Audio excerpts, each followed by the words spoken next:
sometimes you might want to define a cell or group of cells and give it a name. So this can help you in terms of locating something in a big worksheet or maybe even creating some sort of number to help you remember something. So for example, if I select A1 through C5, and what I want to do is I want to define a name.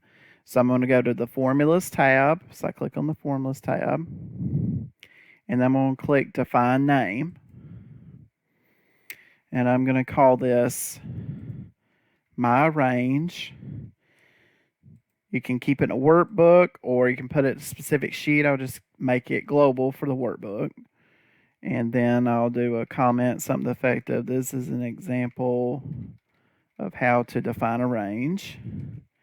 This one will work through the entire workbook, but you can make them local to a worksheet so that you can use the same name more than once. And then click OK. And now you can see that it's instead of A1 to C5, now it says My Range.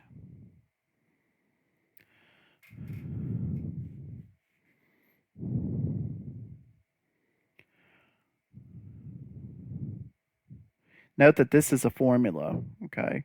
So I can use it throughout the workbook. So another thing to note here is if I do find and select, and then if I hit go to, you can see my range is there. And it will highlight that for me. Doesn't necessarily even have to be a range. It could be like numbers. So if I go back to formulas and do name manager, or sorry, not name manager, define a name. Maybe I want pi in here.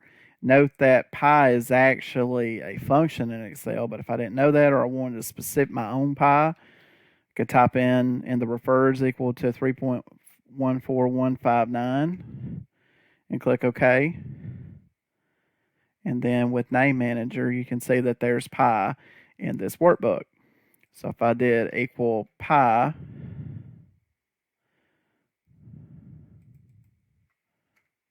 you can see there's the number I just put in. And then while I'm at it, you can see there's my range.